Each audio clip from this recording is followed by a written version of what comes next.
بانی P T I بارے کہا گیا کہ سیکیورٹی تھریٹ ہیں. آپ کی رائے کیا ہے کہ کیا واقعی مائنس عمران خان یا مائنس پی ٹی آئی ہو رہا ہے؟ دیکھیے جی، سیکیورٹی تھریٹ کون ہے کیا ہے یہ کہنے والے سے پوچھیے. میں تو جب کسی کو کہوں گا تو پھر اس پہ رسپونڈ کروں گا. رہی بات -1 یا -2، پاکستانی تاریخ میں یہ بہت کوششیں کی گئی، تبھی کامیاب ہوئی. مائنس تبھی ہوتے ہیں جماعتوں پہ پابندیاں لگ جاتی ہیں، نشان کھل جاتے ہیں، جماعتیں ختم نہیں ہوا کرتی. جب تک ان کی لیڈرشپ ہوتی ہے یا ان کے لوگ ہوتے ہیں، ان کا نظریہ موجود ہوتا ہے، جماعتیں کسی نہ کسی صورت میں زندہ رہتی ہیں. مشکل وقت آتے رہتے ہیں. میرا خیال یہ ہے کہ لوگ مائنس کریں، ڈیبیٹ سے مائنس کریں تو مائنس ہوتا ہے، ورنہ. اچھا، اب یہ فرمائیں کہ کے پی میں گورنر کی باتیں ہوئیں، بلکہ آپ کے جو گورنر ہیں انہوں نے بھی ایک موقع پر یہ بات کی، لیکن بلاول بھٹو صاحب نے کہا کہ نہیں، ہم نے یہ تجربہ کیا پنجاب میں، اس کا کوئی فائدہ نہیں ہوا بلکہ نقصان ہوا. تو آپ سمجھتے ہیں آج بھی پریس کانفرنس جو گورنر کے پی کے کر رہے تھے وہ ایک چارج شیٹ لگا رہے تھے کے پی گورنمنٹ پہ، آپ کے خیال میں بلاول صاحب کی جو بات ہے اس کو آگے بڑھاتے ہوئے یہ تجربہ اگر حکومت کرنا چاہتی ہے تو پیپلز پارٹی کا موقف کیا ہوگا، اور کے پی کے میں کیا گورنر کی تبدیلی کی بات چل رہی ہے؟ گورنر کی تبدیلی کی تو کوئی بات نہیں ہے جی. یہ ماضی میں کسی وزیر صاحب سے ایک سوال ہوا تھا، اس کے جواب میں انہوں نے اشارتاً بات کہہ دی، اور میں اکثر دوستوں سے کہا کرتا ہوں کہ یار یہ جو ہم مفروضوں پہ مبنی باتیں کر دیتے ہیں نا کہ اگر ایسا ہوا تو پھر کیا ہوگا، تو اس کے صورت میں ہوتا یہ ہے کہ ہوتا تو کچھ نہیں ہے، لیکن وہ مفروضے پر مبنی جب جواب تھا سوال غائب ہو جاتا ہے، جواب جو ہے وہ بحث بن جاتا ہے. تو یہ کوئی ایسی صورتحال ہے. دوسری بات، جو گورنر راج ہے، گورنر راج کوئی آسن قانون نہیں ہے، یہ کوئی متبرک قانون نہیں ہے، یہ کوئی اچھا قانون نہیں ہے یہ، لیکن یہ آئین ہے. یہ آئین کیوں ہے، آئین میں کیوں رکھا گیا ہے؟ کسی ایسی صورتحال کو نپٹنے کے لیے جس میں آئین کے فریمرز نے یہ سوچا کہ اگر کوئی ایسی ناگہانی صورتحال بن جاتی ہے اور کوئی رستہ باقی نہیں رہتا تو پھر یہ رستہ ہے.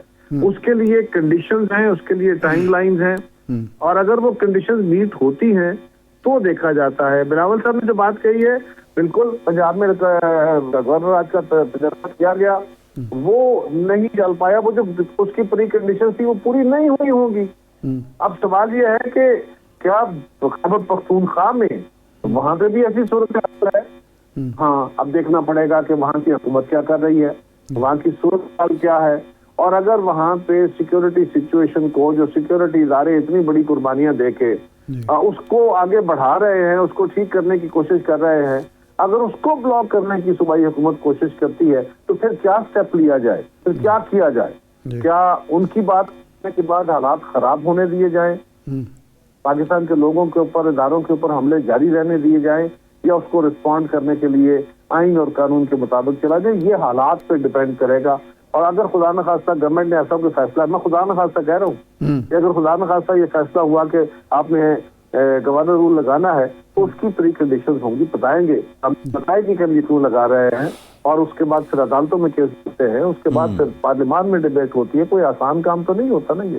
نہیں، اس کی سیاسی قیمت کیا ہوگی؟ 18ویں ترمیم میں بھی اور ایکچوئل جو ہمارا 73 کا آئین تھا اس کے اندر گورنر راج کی جو کنڈیشن لگائی گئی تھیں، اب بعض حلقے یہ تاثر دے رہے ہیں کہ 18ویں ترمیم میں گورنر راج لگانا آسان کر دیا جائے گا، اور پارلیمنٹ سے جو منظوری لینی پڑتی ہے، صوبائی اسمبلی سے جو منظوری لینی پڑتی ہے، اس کی ضرورت نہیں رہے گی. آئینی عدالت میں کیس جائے گا، وہاں سے اپروول یا انڈورسمنٹ لے لی جائے گی. اگر ایسی کوئی ترمیم آتی ہے تو آپ ذاتی طور پر آپ کی رائے کیا ہے کہ ہونا چاہیے ایسا، اس کو آسان کیا جائے، یا یہ جو ایک مشکلات پیدا کی گئی ہیں تاکہ یہ مذاق نہ بنے، حکومت اپنی مرضی من مانی نہ کرے، آپ اس کے حق میں کہ برقرار رہنی چاہیے؟ نہیں، ارشاد صاحب گزارش ہے کہ جو اس کی قانون کی روح ہے اس پہ تو عمل درآمد ہونا چاہیے. قانون پہ عمل درآمد اس کی روح کے مطابق ہونا چاہیے. 28ویں ترمیم تو ایک مفروضہ ہے، یہ کسی سیریس کسی طبقے کی طرف سے کسی وزیر صاحب نے کوئی پالیسی سٹیٹمنٹ دی ہے پارلیمان میں، یا حکومت کی طرف سے کوئی تجویز سامنے آئی ہے کہ ہم ایسی ترمیم لا رہے ہیں، یا یہ لوگوں کا خیال ہے؟ نہیں، کئی وزراء میڈیا پر یہ کہہ چکے ہیں. وزراء نے یہ نہیں کہا، وہ وزراء گردان میں نے بھی سنے ہیں، وہ اس طرح نہیں ہے. میں نے کہا نا، ایک ہوتا ہے کہ حکومت کوئی پالیسی بناتی ہے، اس کے اوپر حکومت باقاعدہ پالیسی سٹیٹمنٹ دیتی ہے، کوئی پریس ریلیز جاری کرتی ہے، کوئی آرڈر جاری کرتی ہے. ایک ہے مجھ سے سوال ہوا، میں حکومت کا ترجمان ہوں، آپ نے مجھ سے پوچھا کہ اگر ایسا ہو گیا تو آپ کیا کریں گے، کیونکہ اگر پہ مبنی ہے نا، گراؤنڈ کے اوپر ایسا نہیں ہے. آپ کہتے ہیں اف اٹ ہیپنس، تو میں اس کا اگر جواب دے دیتا ہوں تو اکثر یہی ہوتا ہے کہ وہ جواب تو رہ جاتا ہے کہ قمر زمان نے یہ کہہ دیا، اس سوال کے جواب میں کہا وہ سوال غائب ہو جاتا ہے اور اس سے کنفیوژن کھڑا ہو جاتا ہے. تو میں ذاتی طور پہ سمجھتا ہوں کہ مفروضوں پہ مبنی آپ تو سوال کھڑا کر سکتے ہیں، میں ایک سیاسی کارکن کے طور پہ اس کو رسپونڈ نہیں کرتا، اس لیے کہ مفروضوں پہ مبنی جواب. اچھا قاہرہ صاحب اب اگین کویسچن تو ہائپوتھیٹیکلی ہے جو ذہن میں آ رہا ہے، لیکن ظاہر آپ کا ایکسپیرینس ہے ماضی کو دیکھتے ہوئے، گورنر راج کی پولیٹیکل قیمت کیا ہوگی اور یہ چکائے گا کون؟ اس کی پہلی بات کہ گورنر راج کا مارشل لا ہے، گورنر راج تو آئین ہے، آئین کا تقاضا ہے، آئین کا ایک آرٹیکل ہے. اگر اس کی کنڈیشنز وہ آ گئی ہے کہ اس کی ضرورت ہے تو کیوں نہ لگے، اور اگر نہیں ہے تو پھر کیوں لگے. تو کون قیمت؟ ہاں اگر اس کی وقت آیا اور اس کی بہت ضرورت ہے تو پھر یہ لگائے جاتے ہیں، ان قوانین کا استعمال کیا جاتا ہے. یہ کوئی غیر آئینی کام نہیں ہے. ہاں اس کی قیمت جو بھی ہو پھر وہ چکائی جاتی ہے، لیکن اس کے لیے وہ کنڈیشن خدا نہ خواستہ اگر وہ کنڈیشن بن جاتی ہیں تو پھر یہ سوچے بغیر کہ اب اس کی قیمت کون چکائے گا اور کیا ہوگی، بالکل استعمال کرنا. صحیح، ٹھیک ہے. اچھا، آپ کشمیر میں جو عوامی ایکشن کمیٹی کے ساتھ مذاکرات ہوئے، بلکہ کامیاب بھی تب ہوئے جب پیپلز پارٹی کی نمائندگی اس میں ہوئی، اب آپ کی حکومت ہے، فیصل راٹھور صاحب نے وہ یقین دہانیاں جو عوامی ایکشن کمیٹی کے عہدیداران کو کروائی گئی تھیں آپ کی موجودگی میں، اس میں سے کتنے معاملات پہ عمل درآمد شروع کر دیا ہے؟ میرے علم میں نہیں ہے، کیونکہ یہ تو آزاد گورنمنٹ کا کام ہے. میں ابھی اسلام آباد کبھی جاتا ہوں تو پھر کبھی ان سے ملاقات ہوگی تو پوچھیں گے، کیونکہ میں کوئی سے وہاں ان سے کوئی آفیشیل میری پوزیشن تو نہیں ہے کہ میں ان سے پوچھوں آپ نے کیا کیا، لیکن میری جماعت کی وہ حکومت ہے، بالکل میں ان سے بات کروں گا، پوچھوں گا اپنی رائے کے لیے بھی اور ویسے بھی کہ ہم نے کچھ کمٹ کیا ہوا ہے. ایک بات کہ انہوں نے اپنی پہلی اسپیچ میں بھی بڑے واضح طور پہ کہا تھا اور اس کے کچھ کام انہوں نے کر بھی دیے، جس طرح انہوں نے سیکریٹریوں کی اور وزیروں کی تعداد جو ہے وہ 20 کر دی. اسی طرح اور بہت سارے کام جو تھے وہ کام شروع ہو گیا. اسی طرح فیڈرل گورنمنٹ کی طرف سے بھی جو وعدے تھے اس پہ بھی عمل درآمد شروع ہے. تو فیصل صاحب نے ان وعدوں کی تکمیل کا اعلان کیا تھا، اس کے ساتھ کھڑے ہوئے تھے، اور فیصل صاحب بھی اس کمیٹی کا ممبر تھے، سگنیٹری تھے، لہٰذا اس پہ عمل درآمد ہوگا.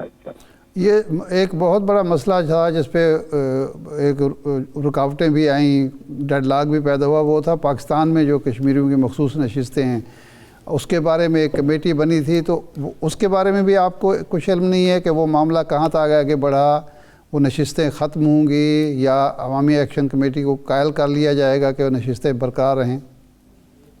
ارشاد صاحب مجھے نہیں، میں نے کہا نا کہ یہ کمیٹی کوئی فارمل کمیٹی تو نہیں تھی، کسی نے ریگولرلی اس کو مانیٹر کرنا ہے ساری صورتحال کو. یہ تو کام اب گورنمنٹ کا تھا، ہم نے تو اگریمنٹ کر کے اس میں گورنمنٹ کو، اسٹیٹ کی گورنمنٹ کو سب کو شامل کر لیا تھا. اب یہ وزارت امور کشمیر نے یہ کمیٹی تشکیل دینی تھی. مجھے تو یہ بھی نہیں پتا کہ ابھی وہ کمیٹی تشکیل پائی ہے کہ نہیں، کیونکہ میں نے کیا نا کہ میں کو مانیٹرنگ کمیٹی میں تو نہیں، میں تو ایک وقت میں نیگوشیٹنگ ٹیم کا حصہ تھا اور ہم نے وہ نیگوشیٹ کر کے دونوں اطراف کی سیٹسفیکشن کے مطابق اس کو ایڈریس کر لیا تھا. مجھے توقع ہے کہ اس کے اوپر، کیونکہ یہ بہت سینسٹیو کام ہے، یہ ایک سمپل ان کا مطالبہ اپنی جگہ اور ان کا احترام ہے، لیکن یہ اتنا سمپل نہیں ہے، اسی لیے دونوں اطراف سے اس کو 2 مہینے کا ٹائم دے کے کمیٹی بنائی.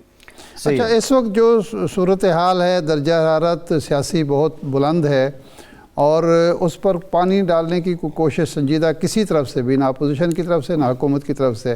آپ سمجھتے ہیں کہ یہ درجہ حرارت اسی طرح بلند رہتا ہے تو جو ہمارا سیاسی اور معاشی استحکام کی منزل ہے یا ہمارا سفر ہے وہ جاری رہ سکتا ہے، یا یہ درجہ حرارت کی بلندی جو ہے ہمارے لیے نقصان دہ ہے اور حکومت اور اپوزیشن دونوں کو اس پر مل بیٹھ کے کچھ سوچنا چاہیے؟ گوہر علی خان کہتے ہیں کہ ہم اصلاح اپنی چاہتے ہیں لیکن ملاقات ہمیں نہیں کرنے دی جاتی، ہم جا کے اپنے بانی سے تو مشورہ ہی نہیں کر سکتے. ارشاد صاحب، پہلی گزارش یہ ہے کہ مذاکرات ہونے چاہیے، عزت ٹھنڈی ہونی چاہیے. ایک دوسری رائے ہو نہیں سکتی اس کے علاوہ، لیکن یہ حدت بڑھانے میں کس کا رول ہے اور مذاکرات سے انکاری کون ہے،